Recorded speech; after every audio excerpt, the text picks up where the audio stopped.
Hey, I'm with Cassandra, Goldie, CEO of ACOS. It's delightful to have you with us here at the National Energy Efficiency Conference. We just got off stage and you made a passionate case for the opportunity we have now post-election to make some progress on an agenda that we're both really excited about, which is harnessing the power of energy efficiency to make the lives of the most vulnerable in our community better.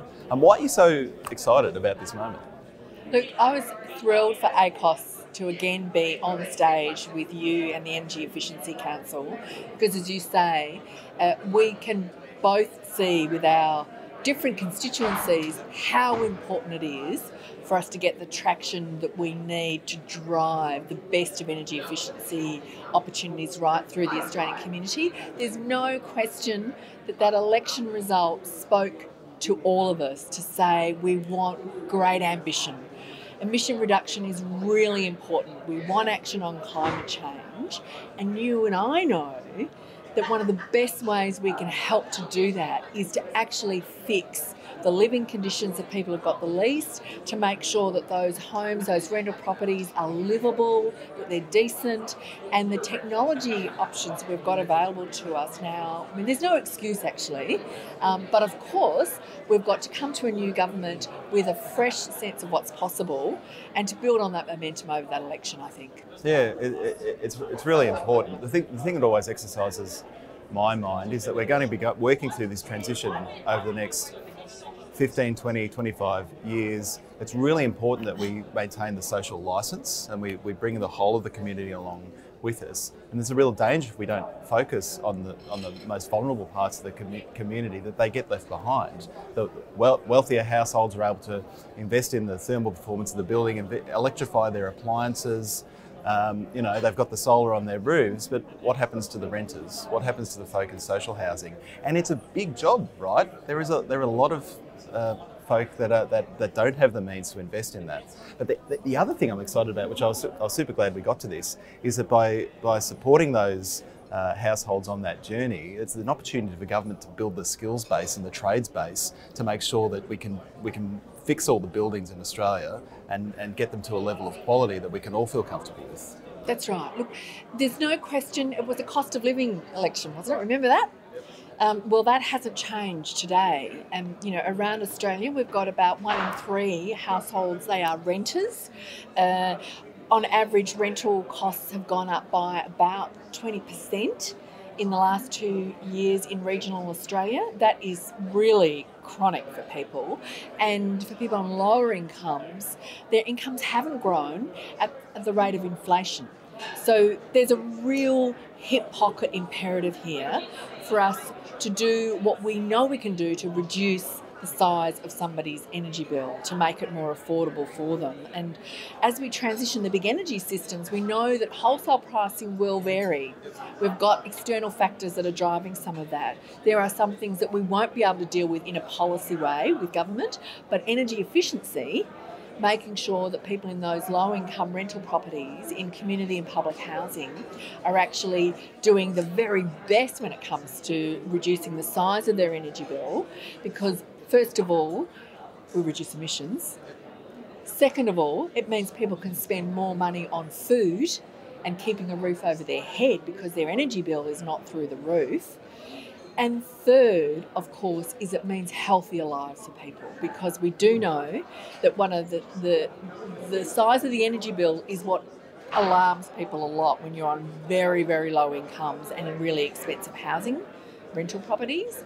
So people will sit there without, heating, and they will sit there without lighting, and they will sit there without cooling. And that is really bad for health outcomes. So there's no question on a number of fronts, it's very important that we use the best of our skills and expertise to roll out large-scale energy efficiency, particularly focused on those households on lower incomes. And of course, that has a role for government to be in there with us. And then that also means we can do some really great thing about skills development, because this is perfect work for all genders, right? Isn't it? And there are plenty of scope for us to give a fantastic opportunity to drive real full employment We've still got far too many people who haven't got full employment. Well, this is an area where it's very jobs rich, as you know better than anybody, and perfect for people who may have been, employers weren't giving them a break. Well, if we do this right, this could be their real break to get their hands on decent work. And there's been a really interesting evolution in programs focused on low-income workers in the US. And back in the day, and they realised this over time, they realised that they were fixing homes, and that was good, but it was people coming in from outside of those communities, those low-income communities, to fix the homes. And so one of the things that's really been grounded more and more in the US programs is making sure they're doing the upskilling in those communities. So those low-income communities can get that funding and build those skills and move into that workforce. So there's kind of that optimisation of the program where you're having that double dividend of better buildings, lower bills, but also creating a pathway to a career for people within those communities. Exactly. I mean, when we were trying to influence the previous government about its response to the COVID crisis, we urged them, didn't we, to put a lot of dollars into energy efficiency programs for low-income households, because we knew that unlike big infrastructure, which is often concentrated in a specific location, it's a lot of fly-in, fly-out kind of activity because of skills profiles, etc., that energy efficiency employment opportunities can be very localised, and you really can provide employment opportunities for local younger and older people from diverse backgrounds to get their hands on great opportunities there. So for us, again, going region by region and saying, here's the opportunity for you, and then that local kind of one-stop shop community resilience hubs where, some locations we've had whole lots of properties wiped out. Extreme weather events, it's really devastating. Those communities are rebuilding. Well, why wouldn't we do that in a way which gave the best of energy efficiency, particularly focused on people on the lower incomes? I mean, I think we have to understand that as an overall very wealthy country, we've got people who are very wealthy, who've got access to all the best of technologies, and we should be going, look, that's great, go for it. But you don't need a subsidy to do that. You just need a sense of responsibility, be a part of reducing emissions to help the planet. There's another group of people in Australia who they will need support.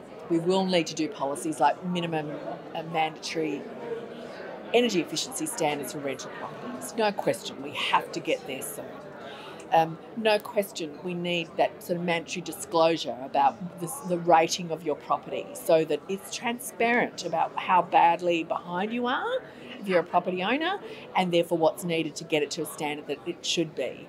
Because I think we have a collective responsibility to see our role in reducing emissions. I mean, that's what we all have said over the weekend, is we want to tackle climate change, and the built environment's a big part of doing that. Cass, it's been fantastic catching up again. It's a big job, but I'm looking forward to working with you, rolling up our sleeves and getting it done over the next little while. So thanks for joining us. Thanks. Cheers.